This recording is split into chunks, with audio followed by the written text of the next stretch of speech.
No vídeo de hoje eu quero falar especificamente sobre o mercado financeiro que parece que finalmente percebeu a encrenca que o Brasil pode estar se metendo. Então vamos falar sobre as ações dos bancos principalmente. Então a gente teve uma queda no Ibovespa de uma maneira geral. Então o Ibovespa, deixa eu dar uma olhada aqui, caiu, eu já vou mostrar na tela aqui, tá? Mas o Ibovespa fechou o dia com uma queda de um pouco mais de 2%, 2,1% no dia, e as ações que mais sofreram foram as ações dos bancos. Então a gente tem aí Banco do Brasil com 6% de queda aí no dia. A gente tem Bradesco com 3,43% de queda no dia. Itaú com 3,05% de queda no dia. E Santander com 4,88% de queda no dia. E também uma notícia aqui do Valor Invest. Então Itaú, Banco do Brasil e Bradesco perdem juntos 27 bilhões de reais aí em valor de mercado apenas no dia de hoje. Então, um dia histórico. Eu gravei um vídeo mais cedo falando, só que com um foco um pouco maior no preço do Bitcoin, que também corrigiu hoje bastante, está em 113 mil dólares. Eu vou mostrar também o gráfico do Bitcoin aí para vocês, mas eu queria fazer um outro vídeo agora da noite, então, depois do fechamento da Bolsa, focando especificamente nos bancos. E o Banco do Brasil é um banco que a gente está analisando já faz algum tempo, certo? Quando a gente analisa aqui no mês, nos últimos 3 meses, nos últimos 6 meses aqui a gente vê essa queda de mais de 30%. Então, a situação não está boa. O Banco do Brasil é uma empresa, né, do mercado financeiro que tem uma dependência grande com a política, e a situação política no Brasil é bastante caótica. A gente não sabe se vai seguir para um caminho estilo Venezuela, se afastando aí dos países envolvidos, dos países livres, como Estados Unidos e talvez até mesmo Europa, ou se a gente vai conseguir reverter a situação e conseguir melhorar o cenário em 2026, ou, enfim, no médio prazo, certo? Então, eu acho que o mercado estava um pouco anestesiado. A gente já mostrou o Ibovespa em dólar aqui e já mostramos que nos últimos 15 anos quem comprou o Ibovespa e corrigiu pelo dólar perdeu dinheiro, certo? Então, simplesmente fazendo a correção do dólar. Então, quem dirá a expansão da base monetária, mas a situação parece estar crítica e agora, finalmente, o mercado financeiro parece estar percebendo o tamanho do buraco que a gente está se metendo. Antes de continuar o vídeo aqui, se você gosta do conteúdo do canal, já deixa o like, clique no sininho, inscreva-se no canal, porque a gente vai continuar a análise aqui no vídeo. E fique à vontade também na seção dos comentários, eu gosto bastante de saber a opinião de vocês. Bom, então, Banco do Brasil aí caindo 6% no dia de hoje, e o Banco do Brasil caiu mais do que os outros bancos, talvez porque é um banco que depende um pouco mais aí da política, certo? De como é que está o cenário político no Brasil, e vem apresentando resultados bem ruins, certo? Então, vários fatores aí, mas principalmente a possibilidade dessa quebra diplomática aí com os Estados Unidos, porque basicamente é insustentável, certo? Se o banco perder aí totalmente a comunicação com os Estados Unidos, perder a possibilidade de fazer liquidações em dólar, perder aí talvez o contato com o sistema SWIFT, certo, para fazer transações internacionais, o banco meio que quebra, certo? Então é realmente uma situação bastante crítica e parece que só agora a elite financeira está percebendo aí o tamanho do buraco. E, bom, para quem está percebendo o que está acontecendo, já viu o que aconteceu na Venezuela, já viu o que aconteceu em Cuba, já viu o que aconteceu na Argentina recentemente, antes do Milei, né? E já sabe quais são os riscos e o problema aí gravíssimo de políticas comunistas, socialistas, certo? Essas ideologias, elas trazem muita miséria e regimes totalitários sempre que elas são tentadas. Então, é realmente um buraco muito grande e eu espero que o Brasil não siga neste caminho. Aqui a gente tem o Ibovespa, então o Ibovespa fechando com uma queda de 2,1% no dia, o que é uma queda relativamente considerável. Finalmente parece que o pessoal está percebendo o tamanho do problema. A gente mostra geralmente este gráfico aqui, que é o Ibovespa corrigido pelo dólar, certo? Então, porque isso aqui ajuda a entender a diferença entre ganhos nominais e ganhos reais. Eventualmente a gente acha que o Ibovespa se valorizou, certo? Mas quando a gente corrige pelo dólar, aqui, né, por exemplo, de 2010 até hoje, quem segurou o Ibovespa perdeu dinheiro. Então é muito importante fazer essa correção aí para pelo menos o dólar, mas preferencialmente considerando também a expansão da base monetária, porque a gente sabe aí que as moedas fiduciárias, não é esse gráfico aqui, as moedas fiduciárias vão se desvalorizando ao longo do tempo. O dólar mesmo já perdeu mais de 97% do seu poder de compra, então quando a gente corrige pelo dólar já é alguma coisa.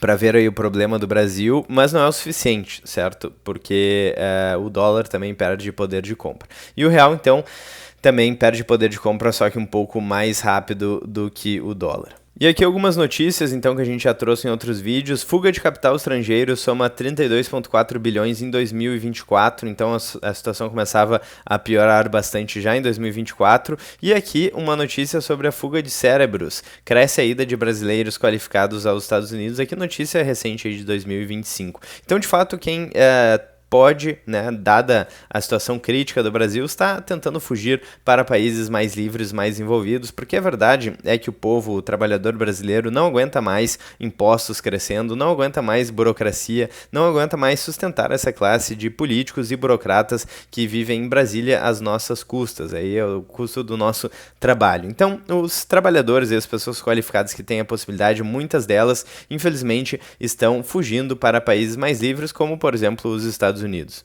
Outra notícia importante do dia de hoje é a notícia do fundador e presidente global do Nubank, que vendeu aí 33 milhões de ações da companhia nessa última sexta-feira recentemente. Então ele já percebeu aí o tamanho do risco do Brasil, o que é equivalente aí a quase $500 milhão.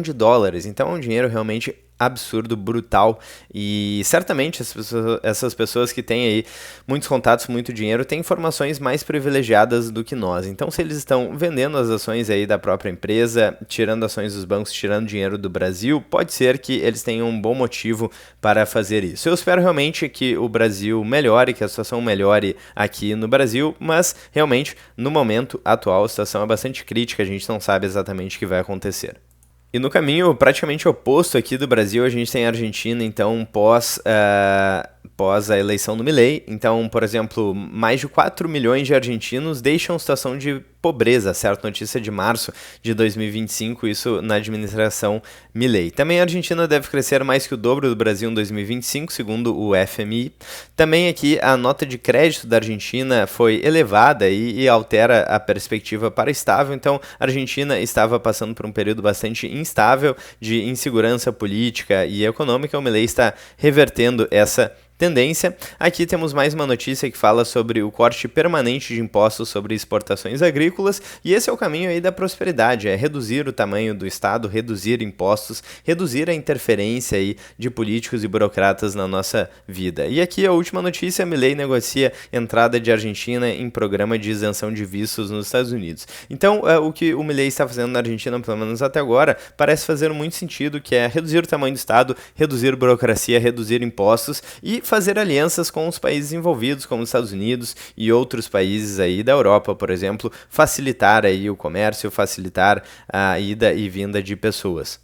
E o impacto disso, então, no mercado argentino, a gente consegue observar no ETF da Argentina, que desde novembro de 2023 até agora, com a eleição do Milei, o ETF da Argentina aí já se valorizou mais de 100% em dólar. Então é realmente uma valorização bastante expressiva. Então, dito isso, feito esse parênteses aí sobre o dia em que o mercado financeiro, os banqueiros aí perceberam o tamanho do buraco que o Brasil pode estar se metendo, para fechar o vídeo aqui, vamos falar um pouco sobre o Bitcoin, que caiu ainda um pouco mais, promoção ainda um pouquinho maior. Lembrando, nada disso é uma dica de investimentos, mas aqui a gente traz alguns dados, algumas informações, gráficos e análises e projeções aqui para que você consiga entender melhor o que está acontecendo. Então o preço do Bitcoin está em $103 mil. Como a gente falou no vídeo mais cedo aqui no canal, a gente não tem um cenário de correção grave aí no mundo, né? Então quando a gente... sim, o dólar também, né? O dólar teve uma alta aí nos últimos dias, o que seria natural dado o cenário caótico brasileiro. Eu estou procurando aqui o SP500, não sei se eu já fechei esse gráfico aqui por último, né? Então o SP500 não está caindo, certo? Se a gente observar aqui no mês, ele está relativamente estável e está muito próximo da máxima histórica. Então, quando a gente teve uma correção aqui no SP500, a gente teve também uma correção do Bitcoin, mas não é o que está acontecendo agora. O SP500 está muito próximo da máxima histórica. É claro que a gente tem uma bomba relógio, não só nos Estados Unidos, mas no mundo, que é a bomba relógio da dívida. As moedas fiduciárias, além de perderem poder de compra, elas são lastreadas na dívida e isso é insustentável. A gente não sabe quando essa bomba vai explodir, mas o fato é que é insustentável. Então, se por acaso a economia global tiver uma crise grave, isso pode repercutir no Brasil, no Bitcoin, em todos os outros ativos com uma certa liquidez. Mas não é o que está acontecendo no momento, isso aqui parece ser apenas uma correção natural de um ciclo de alta e agora a gente está vendo ciclos com menos volatilidade. Maior múltiplo aqui em 1,13, com o preço do Bitcoin próximo da máxima histórica, a gente vê a queda de volatilidade em função da adoção institucional principalmente e também da queda da relevância do halving no preço do Bitcoin. Halving é o momento onde as recompensas dos mineradores são reduzidas pela metade do ponto de vista da oferta de Bitcoin. Então, a gente tem o halving, a oferta de mineração cada vez menos relevante na oferta total de Bitcoin. E quando a gente olha aí a demanda, a gente vê players cada vez maiores, mais institucionais aí na corrida para o Bitcoin, como grandes ETFs, Bitcoin Treasury Companies, grandes exchanges e principalmente o governo dos Estados Unidos e o governo da China. Então são grandes empresas aí, a gente menciona bastante o ETF da BlackRock, que é o player que todos estão olhando no mercado, maior gestora de investimentos do mundo. Então, com o ETF mais rápido da história acumular 70 bilhões de dólares, o ETF de Bitcoin 5 vezes mais rápido do que o antigo recorde. Então, o mercado está olhando para o Bitcoin e parece ser uma correção natural, particularmente, né? Não temos bola de cristal, não sabemos se o preço vai continuar caindo, mas parece uma correção saudável, inclusive porque recentemente a gente atingiu a máxima histórica em 124 mil dólares. Então, interessante, eu quero saber, no último vídeo que eu fiz aqui, o pessoal estava comprando aqui, aproveitando a promoção para adquirir mais alguns satoshis. A gente não está recomendando nada aqui, a gente está colocando alguns gráficos, eu mesmo não sei, não consigo prever o futuro, eu simplesmente acho o Bitcoin um ativo com muito potencial, justamente por ser um ativo antifrágil, que não depende tanto de políticos e burocratas como a moeda estatal, a moeda fiduciária, e uma moeda mais livre, mais descentralizada, mais antifrágil, parece ser o que o mundo precisa hoje em dia, talvez o ouro digital, certo? Então o Bitcoin é 113 mil dólares, vamos dar uma olhada aqui em reais a 622 mil reais. Lembrando aí, quando a gente teve a queda no SP500, vamos lembrar qual foi o preço do Bitcoin, caiu aqui para próximo de 80 mil dólares, para próximo de 488 mil reais. Então, só para vocês lembrarem o que pode acontecer com uma correção forte aí do mercado global, incluindo a queda de ativos voláteis como o Bitcoin, por exemplo. Bom, eu vou ficando por aqui. O auge aí de hoje foram ouro também, né, próximo da máxima histórica. O auge foi aí o tema principal do vídeo foi falar sobre a queda nos bancos, então Faria Lima percebendo aí o tamanho da bronca, mas também a gente aproveitou para falar sobre Bitcoin, um dia bastante interessante hoje no mercado financeiro. Bom, e para fechar o vídeo, eu gostaria de lembrar aqui que nós temos uma parceria com a BIPA, então se você assistiu o vídeo até aqui, saiba que você pode utilizar o cupom SATOSHI para ganhar até R$100 de Bitcoin. As informações estão na descrição do vídeo. A BIPA é uma exchange bem fácil de usar, bem intuitiva, com cartão cashback em Bitcoin, soluções da Lightning Network e por aí vai. Se vocês gostaram do vídeo, deixem um like, cliquem no sininho, inscrevam-se no canal, fiquem à vontade na seção dos comentários, cliquem no hype também, pois tudo isso ajuda muito a divulgar os vídeos aqui do canal. Vou ficando por aqui, vejo vocês no próximo vídeo, um grande abraço e até mais.